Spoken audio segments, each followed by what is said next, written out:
ಕುಮಾರಸ್ವಾಮಿ ಅವರು ಪ್ರತಿಭಟನೆ ನಡೆಸ್ತಾ ಇದ್ದಾರೆ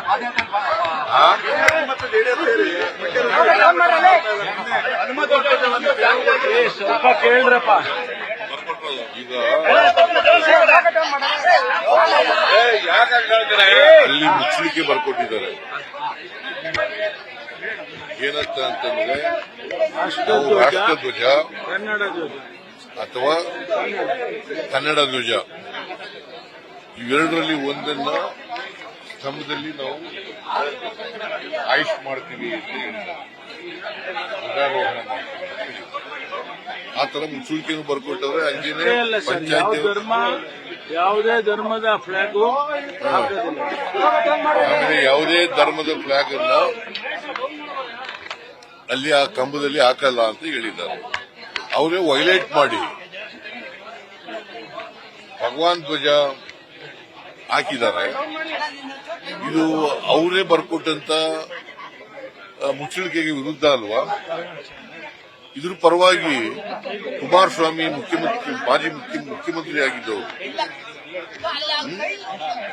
ಅವರು ಪ್ರತಿಭಟನೆ ಮಾಡಕ್ ಹೋಗ್ತಾರೆ ಅಂತಂದ್ರೆ ಇದು ಪ್ರಚೋದನೆ ಮಾಡ್ಲಿಕ್ಕೋಸ್ಕರ ಚುನಾವಣೆ ಇರೋದ್ರಿಂದ ಚುನಾವಣೆಯಲ್ಲಿ ರಾಜಕೀಯ ಲಾಭ ಪಡ್ಕೊಳ್ಳಿಕ್ಕೋಸ್ಕರವಾಗಿ ಮಾಡ್ತಾ ಇರ್ತಕ್ಕಂಥ ಒಂದು ಕುತಂತ್ರ, ರಾಜಕೀಯ ಕುತಂತ್ರ. ಇದು ಇದರಲ್ಲಿ ಯಾವುದೇ ಸರ್ಕಾರದ ವೈಫಲ್ಯ ಇಲ್ಲ.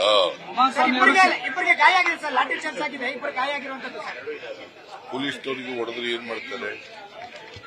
ಲಾಠಿ ಚಾರ್ಜ್ ಗೊತ್ತಿಲ್ಲ ನನಗೆ. ಪೊಲೀಸ್ನವರಿಗೆ ಹೊಡೆದ್ರು ಅಂತ ಇದೆ ನನಗಿರೋ ಇನ್ಫಾರ್ಮೇಶನ್. ಅದು ಬಿಟ್ಟರೆ ಬೇರೆ ಕುಮಾರಸ್ವಾಮಿ ಹೇಳಿದ್ದಾರೆ ನಕಲಿ ದಾಖಲೆ ಸೃಷ್ಟಿಯಾಗಿದೆ ಅಂತ ಹೇಳಿದ್ದಾರೆ. ರಾಷ್ಟ್ರ ಧ್ವಜದ ವಿಚಾರದಲ್ಲಿ ನಕಲಿ ದಾಖಲೆ ಸೃಷ್ಟಿಯಾಗಿದೆ ಅಂತ ಕುಮಾರಸ್ವಾಮಿ ಹೇಳಿದ್ದಾರೆ. ನಕಲಿ ದಾಖಲೆ ಸೃಷ್ಟಿಯಾಗಿದೆ. ಈ ಘಟನೆಗೆ ಜಿಲ್ಲಾಧಿಕಾರಿ ಕಾರಣ ಅವ್ರು ಸಸ್ಪೆಂಡ್ ಆಗೋವರೆಗೂ ನಾವು ಹೋರಾಟ ನಡೆಸೋದು. ಕುಮಾರಸ್ವಾಮಿಗೆ ಸುಳ್ಳು ಹೇಳೋದು ಬಿಟ್ಟರೆ ಬೇರೆ ಏನ್ ಗೊತ್ತಿದೆ? ಹೆಸರಿನಲ್ಲಿ ರಾಮ ಕೇಳಪ್ಪ, ಇಲ್ಲಿ ಕುಮಾರಸ್ವಾಮಿ ಯಾವಾಗಲೂ ಸುಳ್ಳು ಹೇಳೋದು. ಯಾವ್ದಾದ್ರು ಅವ್ರು ಹೇಳೋದನ್ನ ಸಾಬೀತು ಮಾಡಿದಾರ? ಯಾವ್ದಾದ್ರು ಸಾಬೀತು ಮಾಡಿದಾರೆ ಅಂದ್ರೆ ಇವತ್ತಿನವರಿಗೆ ಸುಮ್ಮನೆ ಅಲಿಗೇಷನ್ ಮಾಡಬೇಕು, ಮಾಡ್ತಾರೆ. ಜಂಟಿಯಾಗಿ ಕೆರಗೋಡಿನಿಂದ ಮಂಡ್ಯದವರೆಗೆ ಪಾದಯಾತ್ರೆ ಹೋಗಿದೆ. ಈಗ ಕುಮಾರಸ್ವಾಮಿನೇ ಮಾಡ್ಕೊಂಡಿದೀವಿ ಅಂತೇಳಿ ಬಿಜೆಪಿನ ಹಾಡಿ ಹೋಗ್ಲಿತಕ್ಕಂಥದ್ದು. ಆ ಹೆಸರು ಮುಂದ್ಗಡೆ ಸೆಕ್ಯುಲರ್ ಅಂತ ಬೇರೆ ಇಟ್ಕೊಂಡವ್ರೆ. ಸೆಕ್ಯುಲರ್ ಅಂದ್ರೆ ಏನು? ಬಿಜೆಪಿ ಜೊತೆ ಸೇರ್ಕೊಂಡ್ರೆ ಏನಂತ ಮಾಡೋದು, ಏನಂತ ಕರಿಬೇಕು?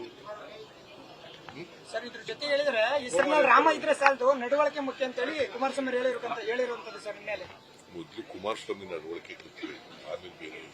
ನಿನ್ನೆ ಕುಮಾರಸ್ವಾಮಿ ಅವರು ಮೊದಲು ನಡವಳಿಕೆ ಕಲ್ತ್ಕೊಳ್ಳಿ, ಆಮೇಲೆ ಬೇರೆಯವ್ರಿಗೆ. ನಿನ್ನೆ ಅಹಿಂದ ಸಮಾವೇಶ ನಡೀತದೆ, ಅದೇನಾದ್ರೂ ಶೋಷಿತರ ಸಮಾವೇಶ ಬಿಜೆಪಿ ಅವ್ರಿಗೆ ಏನಾದ್ರೂ ನಡ್ಕೌಟಿ ಈ ರೀತಿ ಪ್ರಚೋದನೆ ಕೊಡ್ತಾ ಇದ್ದಾರೆ. ಬಿಜೆಪಿ ಅವರಿಗೆ ಪಾರ್ಲಿಮೆಂಟ್ ಸೋಲ್ತೀವಿ ಅಂತ ಭಯ ಇದೆ.